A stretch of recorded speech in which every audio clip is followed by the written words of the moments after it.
Hello everyone! Today, I'm going to show you how to disassemble, clean, and reassemble a desk fan. I will also explain the parts of a fan and their function. This demonstration is for educational purposes for Epas strand. Let's go!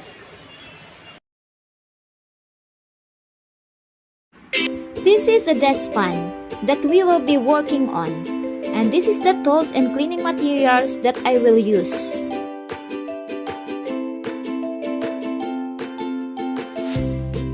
Before we start, let's test the fan using multi-tester. Make sure the fan is unplugged and is safe in working area.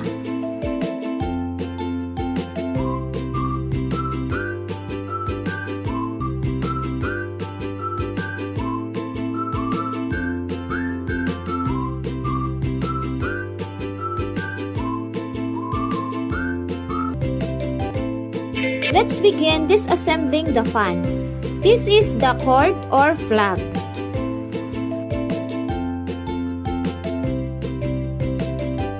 This is the basin stand. Remove the front grill or guard, loosen the clips or unscrew the lock.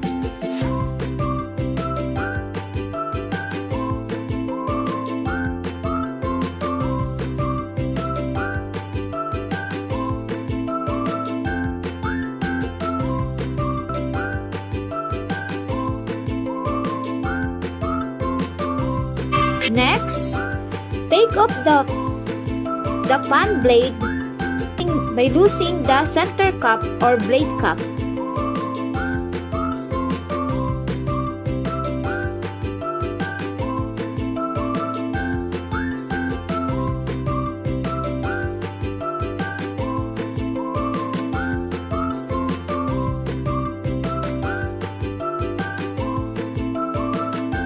Then remove the back grill or guard.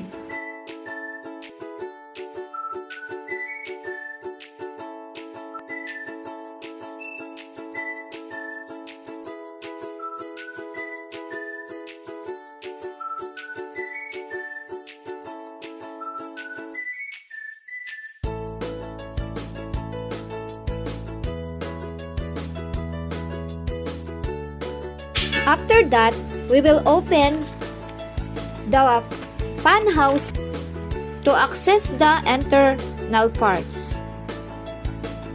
Remove the screw using screwdriver.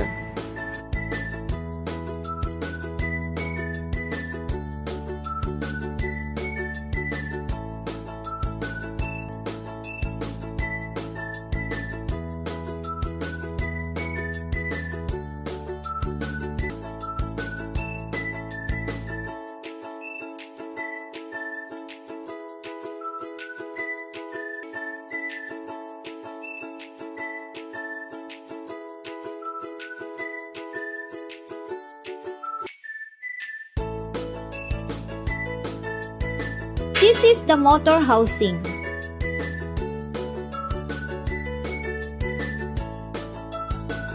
This is the motor. And this is the capacitor.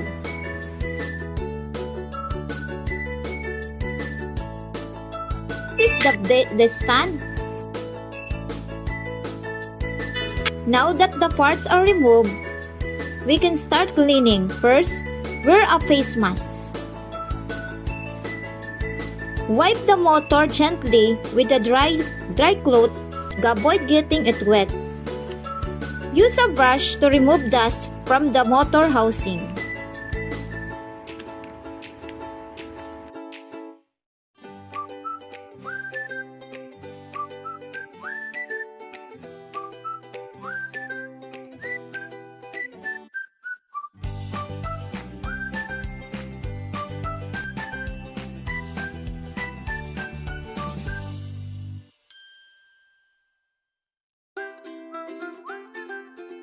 I'm cleaning the fan guard or grill. Its job to protect the blades and keep us safe.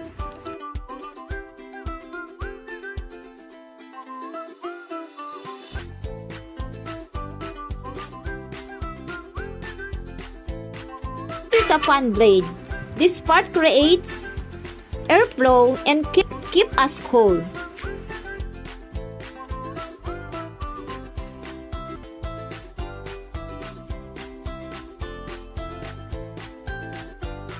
This is the front grill or guard.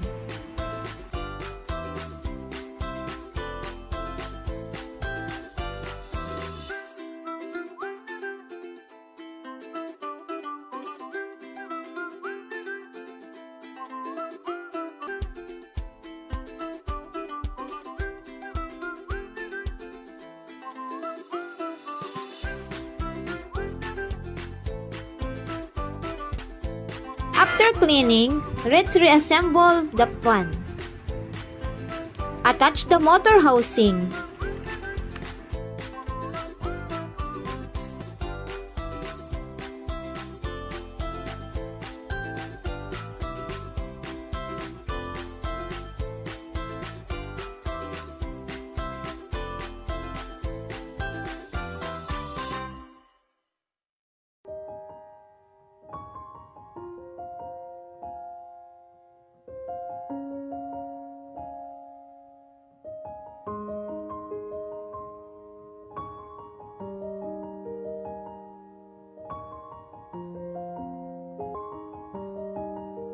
Close the motor housing and tighten all screws.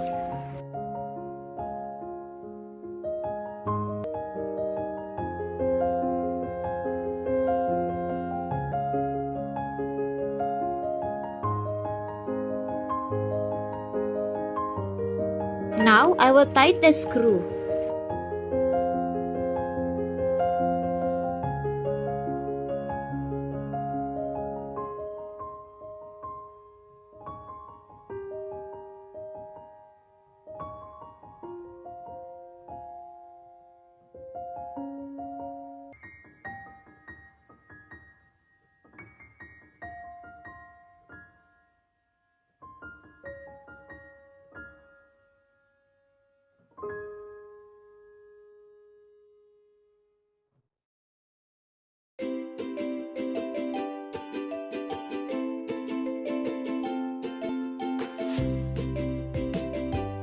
Attach the back grill or guard.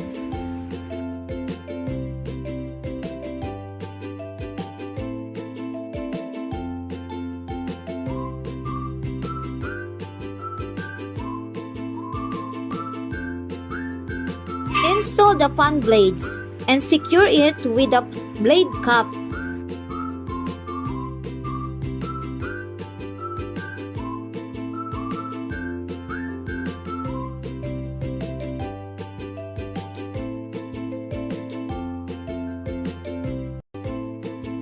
Attach the front grill or guard and lock it in place.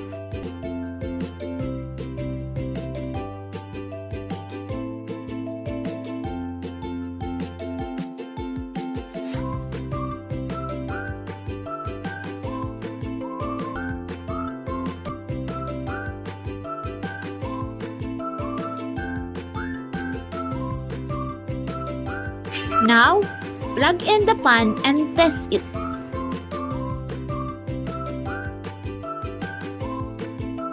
Check the speed, ensure the blade spins smoothly.